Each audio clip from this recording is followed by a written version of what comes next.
পাকা আম দিয়ে তোমরা অবশ্যই এর আগে অনেকেই বাড়িতে অনেক রকম রেসিপি বানিয়ে খেয়েছো, কিন্তু কখনো কি এইরকমভাবে আজকে রেসিপি বানিয়ে খাওয়া হয়েছে? হ্যাঁ, যদি না বানিয়ে খাও তাহলে আজকের রেসিপিটা অবশ্যই তোমাদের জন্য।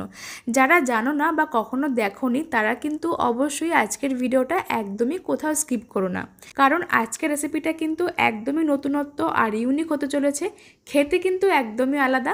তো চলো দেখে নেওয়া যাক ভিডিওটা। তার জন্য সবার প্রথম এখানে লাগছে একটা পাকা আম। আমটা তোমরা অবশ্যই চেষ্টা করবে একটু মিষ্টি নেওয়ার জন্য, তাহলে কিন্তু রেসিপিটা খেতে খুবই টেস্টি হয়। আজকের রেসিপিটা পরিমাণে অনেকটা, কিন্তু বানাতে একটা মাত্র আম লাগবে। তো আমটা খুব ভালো করে ধুয়ে মাথার দিকটা কেটে আমের খোসাগুলোকে ছাড়িয়ে পাল্পটাকে বের করতে পারো, অথবা আমার মতন এরকমভাবে পাল্পটাকে বের করা যেতে পারে। যার যেরকমভাবে সুবিধা সেই মতন মোট কথা আমের পাল্পটাকে বের করতে হবে। দুদিকটা এরকমভাবে কেটে একটা চামচের সাহায্যে পাল্পটাকে বের করব, আর একই রকমভাবে আটি থেকেও শাঁসটাকে নিতে হবে। সমস্ত আমটা থেকে পাল্পটাকে ছাড়িয়ে নেওয়ার পরে এবার একটা মিক্সিং জারের মধ্যে সমস্ত আমের পাল্পটাকে অ্যাড করে কোনো রকম জল ছাড়া খুব ভালো করে পেস্ট করতে হবে। এই সময় কিন্তু এর মধ্যে কোনো রকম জল দেওয়া যাবে না, জল ছাড়া শুধুমাত্র আমটাকে পেস্ট করব।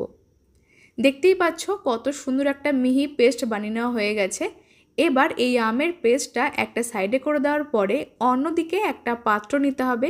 এর মধ্যে সবার প্রথমে অ্যাড করতে হবে মেজারমেন্ট কাপ মেপে হাফ কাপ শুকনো আতপ চালের গুঁড়ো। আতপ চালের গুঁড়োটা আমি এখানে বাজার থেকে কিনে এনেছি, তবে তোমরা চাইলে ঘরের তৈরি শুকনো চালের গুঁড়ো দিয়েও করতে পারো। হাফ কাপ পরিমাণে শুকনো আতপ চালের গুঁড়ো নিয়ে এবার ওই একই কাপ মেপে হাফ কাপ উষ্ণ গরম জল নিতে হবে। জলটা এর মধ্যে অল্প অল্প করে অ্যাড করে ভালো করে মিক্স করতে হবে। যে কোনো চালের গুঁড়োর মধ্যে জলটা তোমরা অবশ্যই একটু উষ্ণ গরম জল দেওয়ার চেষ্টা করবে, তাহলে কিন্তু চালটা একদম সুন্দরভাবে সফট হয়ে যায়, রেসিপিটা খেতেও সুন্দর হয়। হাফ কাপ পরিমাণে উষ্ণ গরম জল এর মধ্যে একেবারে অ্যাড করব না, অল্প অল্প করে অ্যাড করে ভালো করে মিক্স করতে হবে। 2 থেকে 3 বার এরকমভাবে অল্প অল্প করে জল দিয়ে মিশ্রণটাকে ভালো করে মিশিয়ে নিয়েছিলাম, আর সম্পূর্ণ জল আমার এখানে লাগেনি, একটুখানি পরিমাণ জল রয়ে গেছে। চালের মিশ্রণটা ঠিক এরকমভাবে ঘন একটা ব্যাটার বানিয়ে নেওয়ার পরে এবার ঢাকনা চাপা দিয়ে রাখতে হবে কিছুক্ষণের জন্য, এতে করে মিশ্রণটা অনেকটা বেশি সফট হয়ে যাবে। তার জন্য চালের মিশ্রণটা ঢাকনা চাপা দিয়ে রাখলাম প্রায় 15 থেকে 20 মিনিটের জন্য।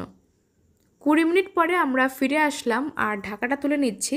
দেখতেই পাচ্ছ মিশ্রণটা কিন্তু আগের থেকে একটু হলেও ঘন হয়ে গেছে।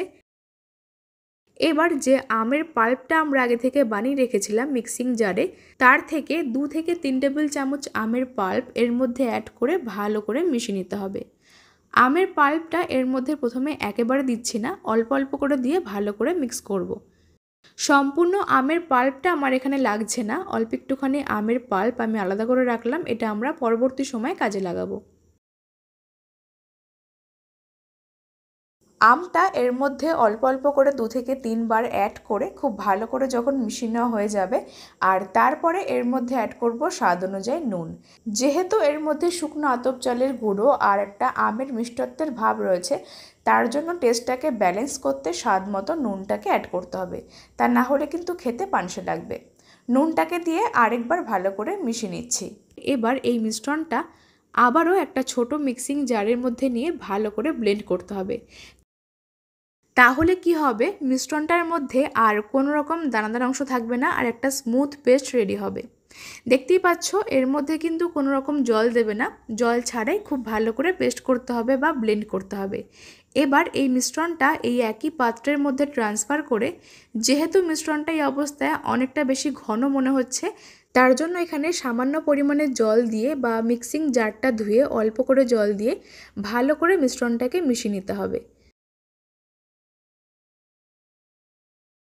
আজকের রেসিপিটা বানাতে মিশ্রণটা কিন্তু খুব একটা বেশি ঘনও করব না, আবার একদম পাতলাও করব না।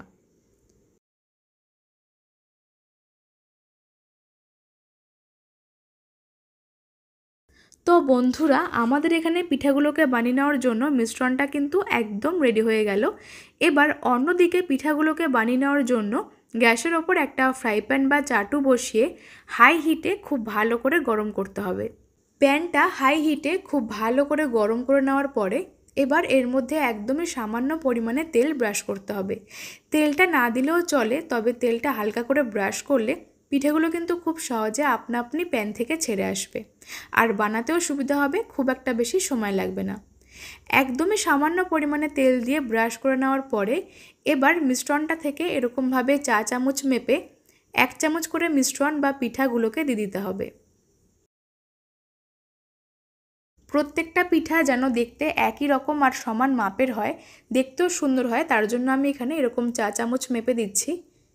তবে তোমরা চাইলে অন্যান্য একটা যে কোনো চামচ মেপে দিতে পারো। আজকের রেসিপিটা দেখতে দেখতে তোমরা আমাকে কমেন্টে জানিয়ে ফেলো যে রেসিপিটা তোমরা কে কোন জায়গা থেকে দেখছো, তাহলে আমি তোমাদের প্রত্যেকের কমেন্টে ধন্যবাদ জানাতে পারবো।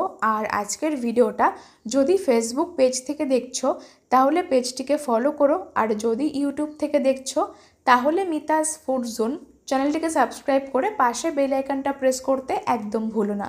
এতে করে আমার এরকম নতুন নতুন আর ইউনিক রেসিপি সহ আরও অনেক রকম রেসিপির আপডেট তোমাদের কাছে খুব তাড়াতাড়ি পৌঁছে যাবে। প্রথম ব্যাচের পিঠাগুলোকে দিয়ে ঢাকনা চাপা দিয়ে রাখতে হবে কয়েক সেকেন্ডের জন্য, ততক্ষণে কিন্তু পিঠাগুলো খুব সুন্দর মতন সেদ্ধ হয়ে যাবে।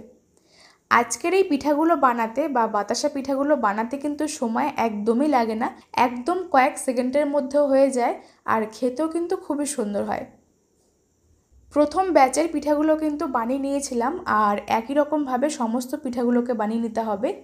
তার জন্য ওই একই রকমভাবে ফ্রাই প্যানের মধ্যে 1 চা চামচ করে মিশ্রণ বা পিঠাগুলোকে অ্যাড করে দিচ্ছি। তারপর ঢাকনা চাপা দিয়ে রাখতে হবে কয়েক সেকেন্ডের জন্য।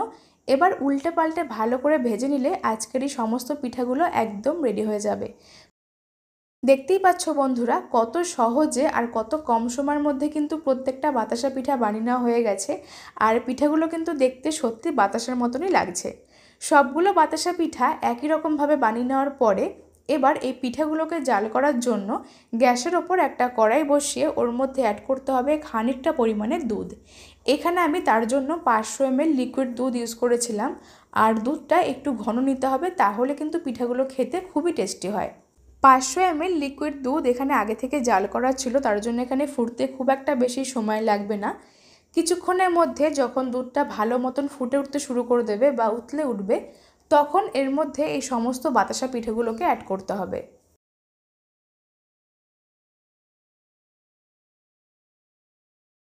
সমস্ত বাতাসা পিঠাগুলো দুধের সাথে অ্যাড করে ভালো করে মিশিয়ে নিতে হবে, আর এই পর্যায়ে ফ্লেমটাকে মিডিয়ামে রেখে কন্টিনিউ জাল করতে হবে।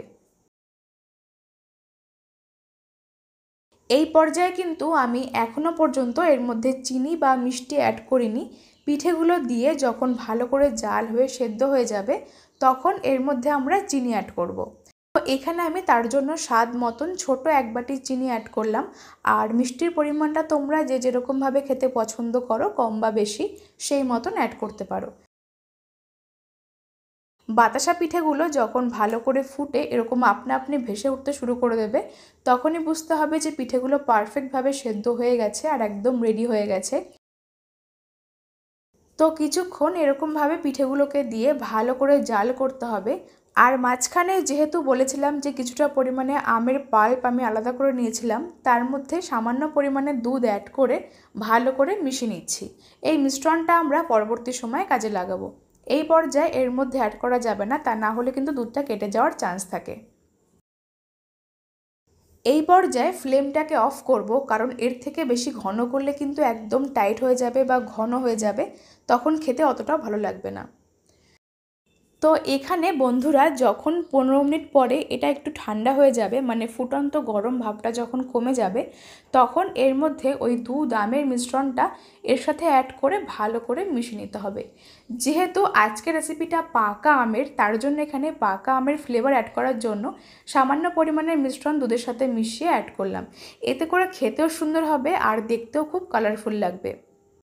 তো তো বন্ধুরা, কেমন লাগলো আজকের এই ইউনিক আম বাতাসা পিঠার রেসিপিটা, সেটা তোমরা আমাকে অবশ্যই কমেন্টে জানাতে পারো। রেসিপিটা ভালো লাগলে লাইক কমেন্ট শেয়ার করো। আর আজকের ভিডিওটা ফেসবুক পেজ থেকে দেখলে পেজটিকে ফলো করো। আর যদি ইউটিউব থেকে দেখছো, চ্যানেলটিকে সাবস্ক্রাইব করে পাশে বেল আইকনটা প্রেস করো। আজকের মতন এখানে বিদায় নিচ্ছি। তোমরা সকলেই খুব ভালো থেকো। ধন্যবাদ।